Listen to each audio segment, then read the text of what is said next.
नमस्कार, मैं हूं मनोज सैनी। आप देख रहे हैं हमारा खास प्रोग्राम बहस गरम है।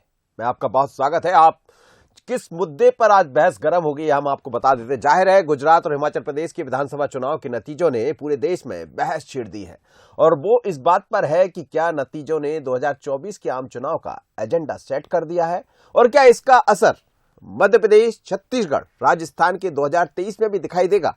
तो चलिए समझते हैं आखिर क्या है एजेंडा पीएम मोदी के चेहरे का। देखिए खास खबर। गुजरात में बीजेपी, हिमाचल में कांग्रेस, दिल्ली एमसीडी में आप। 2024 का सीन भी साफ। गुजरात, हिमाचल विधानसभा और दिल्ली एमसीडी के चुनाव नतीजों ने 2024 के लोकसभा चुनाव को लेकर इफ एंड बट की तस्वीर को लगभग साफ कर दिया है। एक पॉलिटिकल नैरेटिव सियासी दलों को मिल गया है, जिसके आधार पर अब आगे की रणनीति भी बनाई जाएगी। गुजरात में बीजेपी ने 182 सीटों में से 154 पर जीत दर्ज कर नया रिकॉर्ड बना दिया है। वहीं हिमाचल में 68 में से 39 सीटें कांग्रेस के खाते में गई हैं और दिल्ली एमसीडी इलेक्शन की बात करें तो यहां बीजेपी को हराकर आम आदमी पार्टी ने जीत हासिल की है। के बाद निश्चित रूप से आने वाले 20 सालों का जो गुजरात तय होने वाला है उस पर काम किया जाएगा और एक बार फिर गुजरात की जनता ने भारतीय जनता पार्टी पर जो भरोसा किया है, जो विश्वास दिखाया है, निश्चित रूप से उसी भरोसे और विश्वास के साथ आने वाले दिनों में काम किया जाएगा। बेशक गुजरात में पीएम मोदी के नाम पर वोट मिले हैं, लेकिन हिमाचल में क्या चेहरा हावी रहा, क्योंकि यहाँ प्रियंका गांधी सक्रिय थी। छत्तीसगढ़ के सीएम भूपेश बघेल को भी सीनियर ऑब्जर्वर बनाकर भेजा गया था। जाहिर है कांग्रेस के लिए बातें आगे की रणनीति बनाने में मददगार होंगी, क्योंकि बीजेपी का हिंदुत्व भी हिमाचल के मुद्दों के आगे असरदार नजर नहीं आया। वहीं दिल्ली में भी बीजेपी कोई खास कमाल नहीं कर पाई। हिमाचल प्रदेश हम जीते हैं, इसीलिए मैं सभी वहाँ के लोगों को, मतदाताओं को धन्यवाद देता हूँ और वहाँ जो हमारे कार्यकर्ता और मुखिया जो भी काम किए हैं, पीसीसी प्रेसिडेंट हो, सीएलपी लीडर हो, इंचार्ज जनरल सेक्रेटरी हो, इलेक्शन में जो भी काम किए हैं, उन तमाम लोगों के कोशिशों की वजह से ये रिजल्ट निकला है और मैं धन्यवाद उनको भी करता हूँ जो प्रियंका गांधी जी ने और राहुल गांधी जी की जो भारत जोड़ो यात्रा, वो भी इसमें हमको मदद की है। चुनाव के नतीजे भले बीजेपी, कांग्रेस और आप के लिए राहत भरे हों, लेकिन इनका अलग अलग विश्लेषण किया जाए तो ये चिंता बढ़ाने वाले भी हैं। बीजेपी हिमाचल में दोबारा सरकार बनाने में नाकाम रही, तो वहीं गुजरात में पार्टी ने 7वीं बार जीत दर्ज की। गुजरात में कांग्रेस की हालत सबसे खराब रही, तो हिमाचल में पार्टी सरकार बनाने जा रही है। दिल्ली में बीजेपी पर आम आदमी पार्टी भारी पड़ी, तो गुजरात में दावों से उलट परिणाम आए। हालांकि आपने यहां कुछ सीटें जीतकर अपना खाता जरूर खोल दिया है। Bureau report, Bansal news, Bhopal. तो ये तो वो स्थान है जहां हम चर्चा कर रहे हैं, हिमाचल, उसके बाद गुजरात और फिर दिल्ली एमसीडी। लेकिन आज कई जगह उपचुनाव भी हुए। बात छत्तीसगढ़ की करें तो वहां पर भी कांग्रेस ने जीत हासिल की है। और यदि उत्तर प्रदेश की तरफ चले जाते हैं तो वो रामपुर, जहां पर कभी कब्जा ही नहीं हुआ भारतीय जनता पार्टी का, तो वहां कब्जा करने में कामयाब रही, क्योंकि उस सीट को बहुत अलग माना जाता था। लेकिन सपा की डिंपल भी चुनाव जीत गई लोकसभा का। तो ओवरऑल हम देखें तो आखिर है क्या मोदी के चेहरे के बल पर ही भारतीय जनता पार्टी आगे बढ़ेगी? और यदि ऐसा है तो फिर हिमाचल में क्यों नहीं? मेरे साथ दो मेहमान जुड़ रहे हैं। भारतीय जनता पार्टी के प्रवक्ता है दुर्गेश केसवानी जी। दुर्गेश जी, आपका बहुत स्वागत है। और साथ ही स्वदेश शर्मा जी जुड़ रहे हैं, कांग्रेस के प्रवक्ता। स्वदेश जी, आपका भी स्वागत है। दुर्गेश जी, ये जो दिखाई दे रहा है चुनाव के, अब तो परिणाम भी आ गए हैं और बहुत जोरदार जीत आपने हासिल की गुजरात में, लेकिन हिमाचल आपके हाथ से निकला ही नहीं। जीत का अंतर भी ठीक ठाक रहा, 10-11 सीटें आपको नुकसान उठाना पड़ा वहां। देखिए मनोज जी, निश्चित रूप से सबसे पहले तो गुजरात की जनता, जहां जहां भी इलेक्शन हुए हैं, उनकी जनता का आभार व्यक्त करते हैं और हार जीत परिणाम में कोशिश करना काम है। निश्चित ही हमने हिमाचल में भी पूरी ताकत के साथ चुनाव लड़ा, एमसीडी दिल्ली में कविता भी तो पूरी नहीं लिख दी आपने, हार जीत परिणाम में काम कर, क्या क्या बोला आपने, बड़ी कविताएं शायरे अंदाज में बोल दिया आपने, आज लिख तो नहीं दिया कुछ? नहीं, कहीं लिखा हुआ कहीं भी नहीं है, मगर हार जीत परिणाम है मनोज जी, कोशिश करना हमारा काम है। जी जी। और भारतीय जनता पार्टी पार्षद से लेकर पार्लियामेंट का चुनाव पूरी दमदारी के साथ लड़ती है। हमारा देवतुल्य कार्यकर्ता परिश्रम की पराकाष्ठा करता है और निश्चित रूप से हमारा केंद्रीय नेतृत्व, प्रदेश नेतृत्व सबने मिलकर जो चुनाव लड़ा उसी का परिणाम है कि गुजरात में लैंडस्लाइड विक्ट्री हुई है। उसको कलर सेट करो आप जी, रेडनेस आ रही है आपके कलर में। माननीय मोदी जी के नेतृत्व में, माननीय मोदी जी का जो विकास का मॉडल है, माननीय मोदी जी का जो मूल मंत्र है सबका साथ, सबका विकास और सबका विश्वास, उसको लेकर हम जनता के बीच में थे और निश्चित ही जनता ने विकास को वोट किया और विकास को लेकर हम आगे बढ़े। और जहाँ पे आप हिमाचल की भी बात कर रहे हैं तो हम जीत से उत्साहित नहीं होती है, जीत हमें दायित्व का बोध कराता है और हार से विचलित नहीं होते हैं। हार से हम सीखते हैं, समीक्षा करते हैं और फिर आगे पूरी ताकत के साथ बढ़ते हैं। तो वही हम हिमाचल में अगर हम हारे हैं तो उसकी निश्चित रूप से समीक्षा की जाएगी और उसके कारण ढूंढे जाएंगे कि हम कहाँ कमजोर हैं, कहाँ हमारी गलती है, उसको सुधार के एक नैरेटिव सेट कर दिया है दुर्गेश जी। मोदी जी का चेहरा ही दिखाई देगा, क्योंकि जिस तरह से गुजरात में आप लोग ने तैयारियां की, भारतीय जनता पार्टी ने, खुद प्रधानमंत्री नरेंद्र मोदी ने 23 से ज्यादा वहां सभाएं की है, अमित शाह जी लगातार बने रहे जो मास्टर माने जाते हैं, नड्डा साहब वहां पहुंचते रहे। हालांकि नड्डा साहब के क्षेत्र में ही हार गई, वो अलग मुद्दा है, पर मध्य प्रदेश के भी 90 से ज्यादा लोग वहां पहुंचे और ये तैयारी यही थी कि एक अलग तरह का माहौल सेट कर दिया जाए 2023-24 से पहले। देखिए, माननीय मोदी जी वैश्विक नेता हैं, उनका गुजरात में जो गुजरात मॉडल है पूरे विश्व में, पूरे देश में सराहा गया और विकास की जो रफ्तार, जो हम सिर्फ जो एजेंडा हमारा है, जो चुनाव हम जिस पे लड़ते हैं वो विकास के लिए ही, जनता की कैसे सेवा की जाए, अंतिम पंक्ति में बैठे अंतिम व्यक्ति तक कैसे योजनाओं का लाभ पहुंचे, उसको लेकर हम जनता के बीच में जाते हैं।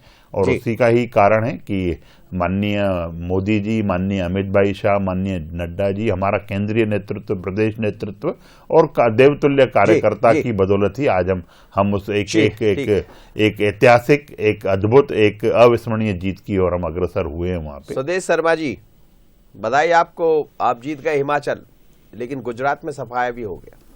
अब क्या जिस तरह से वहां हिमाचल का एक मॉडल आपने भी खड़ा कर दिया है, हिमाचल में भी एक नया मॉडल दिखाई दे रहा है और प्रियंका गांधी वहां ऐसा दिखाई दे रहा था कि सर्वे सर्वा थी, वो सबसे ज्यादा मेहनत करती नजर आ रही थी। गुजरात में आप लोग ने मेहनत ही नहीं की, ऐसा दिखाई देता।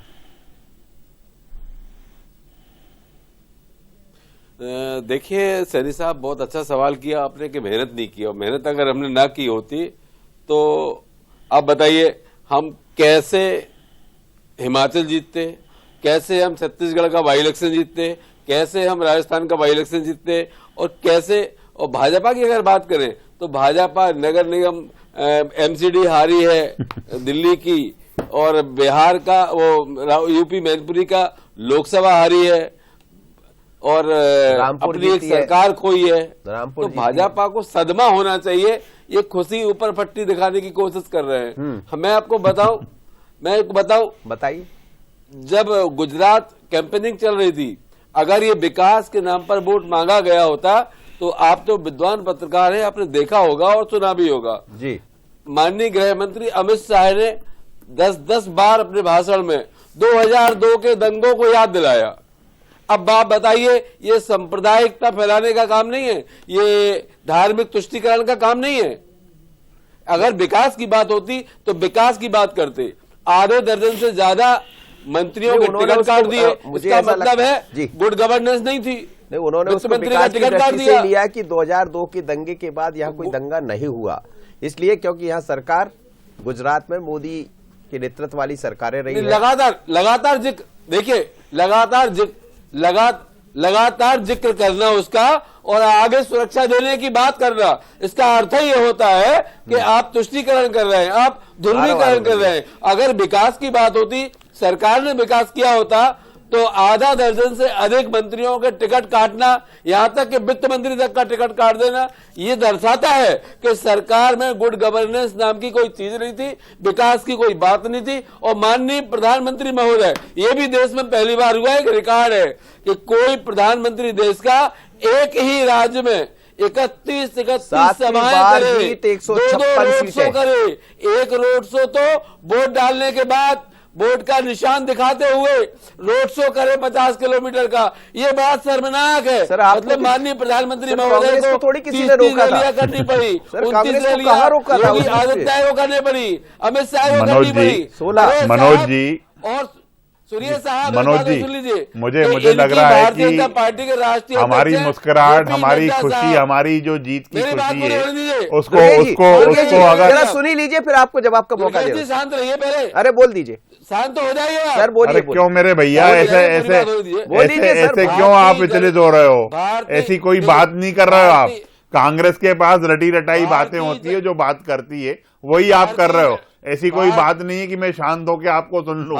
कोई आप गंभीरता वाली बात नहीं कर रहे हो उसमें। मेरी बात सुन लीजिए। अब आपने जो आरोप लगाया वो सुन लीजिए। सिर्फ आप आरोप लगाने का काम कर सकते हो और वही आपने किया है, इसके अलावा कुछ भी नहीं है। हिमाचल का रिवाज है कि हर 5 साल में एक टेंडर बदलता है। अरे आप क्यों तिलमिला रहे हो? आप जीते हो तो उसकी खुशी मनाओ ना। हम तो जीत के हम मुस्कुरा रहे हैं। आप क्यों ऐसा विचलित होने का काम कर रहे हैं? जनता इसको अच्छा नहीं समझती है। स्वदेश जी, जनता इसको अच्छा नहीं समझती है। आप ऐसे चिल्ला के बात करेंगे, डिबेट को खराब करने का काम करेंगे, जनता इसको अच्छा नहीं मानती है। आपके समय में आपने बोला, अब आपने आरोप लगा दिए। आरोप लगाने के बाद शोर करना, निश्चित रूप से ये कांग्रेस का मूल चरित्र है। उसी मूल चरित्र को आप जी रहे हैं, पर मुझे लगता है जनता अच्छा, मजा आएगा। सुन लीजिए, 2023 में मध्य प्रदेश आपके हाथ से जाएगा, कांग्रेस सरकार बनाएगी और 2024 में माननीय प्रधानमंत्री महोदय मेरी बात पर मजबूर हो गए। जी, ये बात है। ठीक सर, अब सुन लीजिए, दुर्गेश जी बोलिए। देखिए, एक तो सबसे पहले, अब आपकी बात क्यों आने दें जब आप मेरी बात नहीं आने दे रहे? नहीं, आगे अरे ऐसा मत करिए। ऐसा नहीं, मैं तो गंभीरता से आपकी मजाक वाली बातें भी, आपकी बेतुकी बातें भी मैं गंभीरता से सुन रहा था मेरे भैया।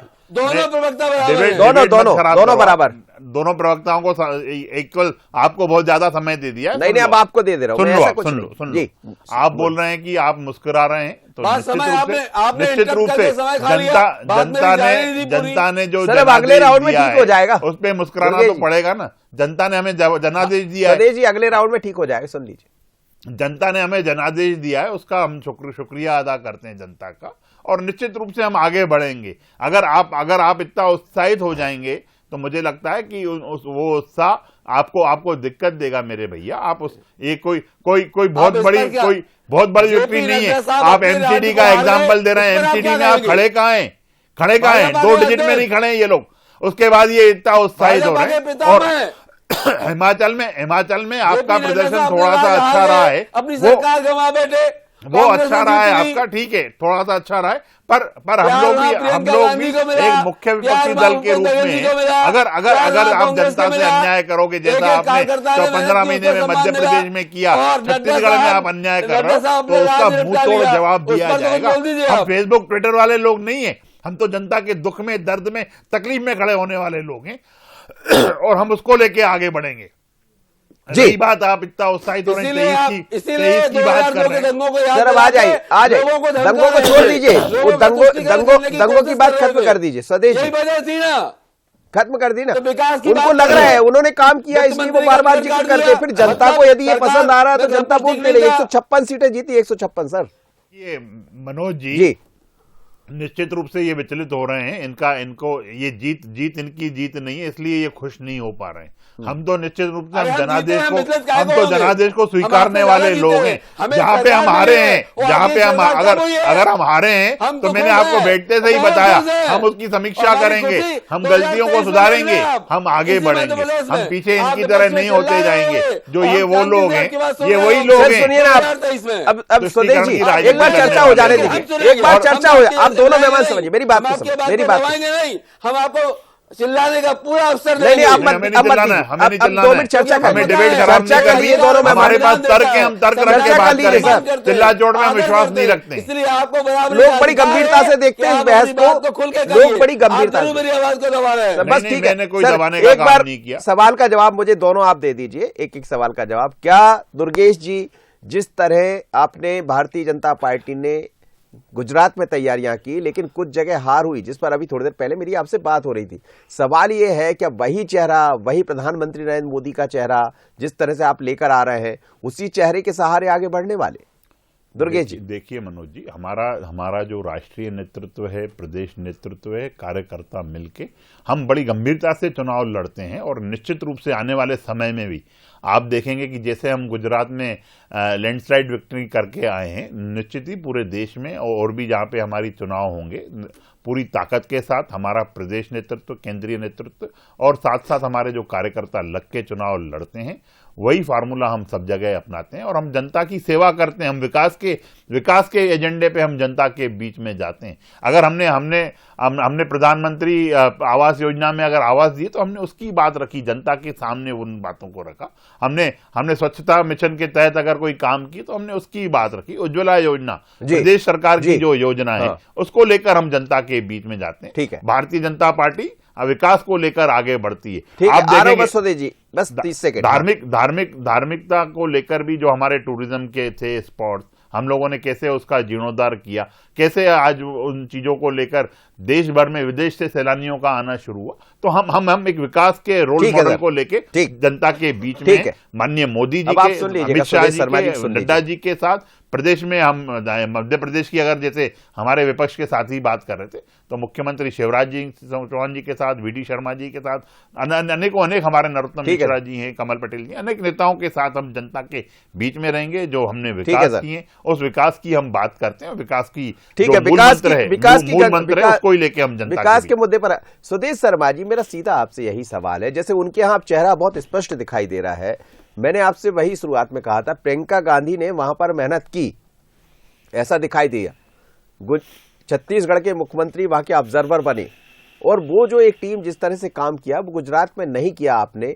पर क्या प्रियंका गांधी का चेहरा जो उत्तर प्रदेश में दिखाई दे रहा था, उत्तर प्रदेश में हुआ ये कि आप प्रियंका जी के चेहरे पर आए लेकिन वहां आपको सफलता नहीं मिली, अब तो यहां सफलता मिली है, तो क्या वो चेहरा और आगे दिखाई देने वाला है 23 में 24 में? देखिए, आप उत्तर प्रदेश की बात करें तो उत्तर प्रदेश में हमारा कैडर पूरी तरह से ध्वस्त हो चुका था। प्रियंका जी की मेहनत से वो कैडर स्थापित हुआ है। अपने cadre based party Uttar Pradesh में बनने की दिशा में काम हो रहा है। और जब हमारी प्रियंका जी हिमाचल प्रदेश पहुंची तो जन समर्थन अपार मिला है और भूपेश बघेल जैसे रणनीतिकार ने वहां रणनीति अपनाई अपनी और ऑब्जर्वेशन किया। उस ऑब्जर्वेशन का रिजल्ट मिला कि आज इनकी सरकार इनके हाथ से छीन करके कांग्रेस वहां परचम लहराने पहुंची है। कुल मिलाकर के अगर ये बात करें, बाई इलेक्शन छत्तीसगढ़ का हो, कांग्रेस जीती, और बाई इलेक्शन छत्तीसगढ़ में जितने भी हुए अब तक के, चाहे वो खैरागढ़ हो, चाहे नगर निगम चुनाव हो, पंचायत चुनाव हो, लगातार सारे चुनाव कांग्रेस जीत रही है। मतलब बात देखिए, अब बात दोनों तरह की करना पड़ेगा। कांग्रेस चल रही है तो ये छत्तीसगढ़ मॉडल पूरे देश में काम करेगा। नहीं, दोनों तरह की बात करना पड़ेगा। बात तो इस पर होगी कि ग्वालियर में यदि माफ करिएगा, यदि आप गुजरात में 16-17 सीटों पर सिमट जाते हैं, जहां पर पिछली बार 77 मिली, भारतीय जनता पार्टी को 99 मिली, बावजूद इसके उन्होंने काम किया 156 तक पहुंच गए। मैं नहीं कहूंगा वो मुद्दों पर मत जाइए, लेकिन ऐसे ही एमसीडी में देखिए आप, दिल्ली आपके पास रहा करती थी, दिल्ली का सफाया हो गया। ये ठीक है, हम भी कह रहे हैं कि हिमाचल में आपने बहुत अच्छा काम किया, तो विचार तो इस पर भी करना पड़ेगा ना। देखिए, बिल्कुल एमसीडी में हम काफी दिनों से नहीं है, लेकिन हाँ, हम पार्टी इस पर विचार करेगी, मंथन करेगी और कहां कमी रह गई उसकी भरपाई जरूर करेगी पार्टी। लेकिन भाजपा से ये सवाल जरूर करना चाहिए ऐसे समय पर कि जो भाजपा अपने आप को विश्व की सबसे बड़ी पार्टी कहती है, इसने अपनी एक सरकार खोई है। मतलब इसकी सरकार हिमाचल चली गई कांग्रेस की झोली में। इसने जितने बाई इलेक्शन थे सारे हारी है। मतलब भाजपा हारी है, तो भाजपा लगातार हार रही है। वह भाजपा जो अपने आप को विश्व की सबसे बड़ी पार्टी कहती है, जो भाजपा ये कहती है माननीय प्रधानमंत्री नरेंद्र मोदी जी विश्व के सबसे बड़े नेता है, एक क्षत्र विश्व लीडर बोलती है भाजपा ये कहती है कि हम उनके नाम पर लड़ते हैं। तो ये उनके नाम पर अगर गुजरात में सफलता मिल जाती है, हिमाचल में क्यों नहीं मिलती, छत्तीसगढ़ के बाई इलेक्शन में क्यों नहीं मिलती, राजस्थान के बाई इलेक्शन में क्यों नहीं मिलती? हम लगातार ये देख रहे हैं कि भाजपा का ग्राफ गिरता जा रहा है और कांग्रेस का ग्राफ उठता जा रहा है। 2023 में मध्य प्रदेश, राजस्थान, छत्तीसगढ़, महाराष्ट्र हम सरकारें बनाएंगे और 24 में हम देश में सरकार बनाएंगे। और माननीय प्रधानमंत्री महोदय ने जैसा कहा था कि हम तो क्या फकीर है, थैला लेके चल देंगे। चलिए अब आप सुन लीजिए जी। दुर्गेश जी क्या कह रहे हैं, कहिए। देखिए, सबसे पहले तो हमारे साथी बता रहे हैं कि कांग्रेस का केडर है। कांग्रेस का कोई केडर वेडर नहीं होता है। सत्ता प्राप्ति इनका मुख्य ध्येय है और सत्ता के बाद जो उमंग श्रृंगार के वचन है कि कांग्रेस का ध्येय प्रदेश की जनता को लूटने का है, वो लूटते हैं। ये नहीं सुन पाएंगे, ये विचलित है, बिल्कुल फालतू ये विचलित है। आपने 2 रोड शो किए, अरे वोट डालने के बाद ये बोल रहे हैं कि हम कुछ दिनों से नहीं है, कई सालों से ये एमसीडी में नहीं है। और कांग्रेस का ग्राफ उठता नहीं, कांग्रेस ही उठ चुकी है। आप ये किसने रोका था? आप चले जाते, राहुल जी चले जाते, 2 दिन के लिए गए तो थे, प्रियंका गांधी चली जाती, आपने बिल्कुल छोड़ दिया। बताइए कि गुजरात में राहुल गांधी कहीं दिखे क्या, प्रियंका गांधी कहीं दिखी क्या, कहीं इनका रोल मॉडल दिखा? वो हिमाचल में आप देखेंगे मनोज जी, रिवाज है, एक बार कांग्रेस, एक बार बीजेपी, जनता वहां पे वो। और चलिए सर बने रहिए। आप सीधी तस्वीर इस वक्त दिल्ली से मिल रही। प्रधानमंत्री नरेंद्र मोदी भारतीय जनता पार्टी के दफ्तर पहुंच रहे हैं, उसी पर हम चर्चा कर रहे हैं। क्या ये वही चेहरा है? आप देखिएगा सीधी तस्वीर।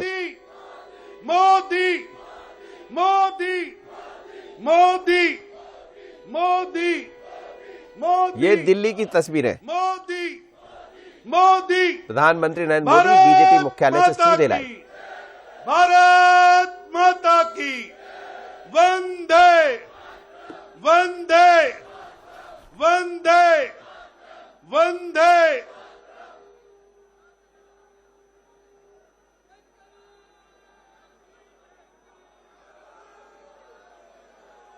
सीधी तस्वीर है। प्रधानमंत्री नरेंद्र मोदी, साथ में जेपी नड्डा नजर आ रहे हैं एक अलग अंदाज में।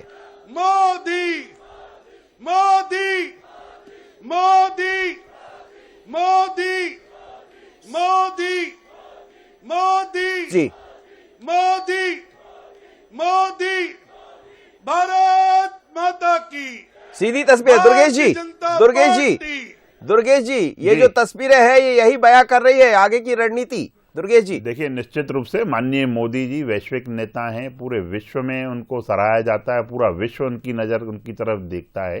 तो निश्चित ही माननीय मोदी जी का ही नेतृत्व है। माननीय मोदी जी की आज जो गुजरात में ये लैंडस्लाइड विक्ट्री है वो निश्चित रूप से उनको समर्पित है, देश हमारे कार्यकर्ताओं को समर्पित है, वहाँ की जनता को और वहाँ के विकास को लेकर हम निश्चित रूप से जो हमने पिछले 27 सालों से हम बात कर रहे हैं, हम काम कर रहे हैं। जनता इसलिए बार बार, एक बार नहीं, 2 बार नहीं, 3 बार नहीं, 4 बार नहीं, 5 बार जनादेश जनता हमको दे रही है। और हम निश्चित रूप से उन जन आकांक्षाओं पर खरे उतरने का काम हम निश्चित रूप से जीत हमें दायित्व का बोध कराती है मनोज जी, और हार से हम विचलित नहीं है। अगर हम हिमाचल हारे भी हैं तो निश्चित रूप से मैं बिल्कुल बड़ी गंभीरता के साथ इस बात को आपके चैनल पे कह रहा हूं कि अगर हम हिमाचल में हारे हैं, हिमाचल में हम जनता का साथ नहीं छोड़ेंगे। उनके हर मुद्दे को लेकर हम उनके लिए संघर्ष करेंगे, क्योंकि संघर्ष से ही हम लोग निकले हुए लोग हैं। हमें मालूम है। सुदेश शर्मा जी देख रहे हैं आप, प्रधानमंत्री नरेंद्र मोदी पहुंचे, मैं आपसे उस पर प्रतिक्रिया नहीं लेना चाहूंगा, लेकिन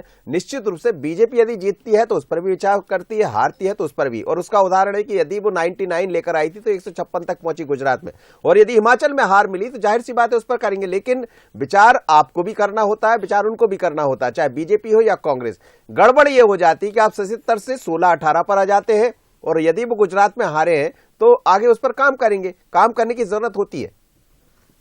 स्वदेश जी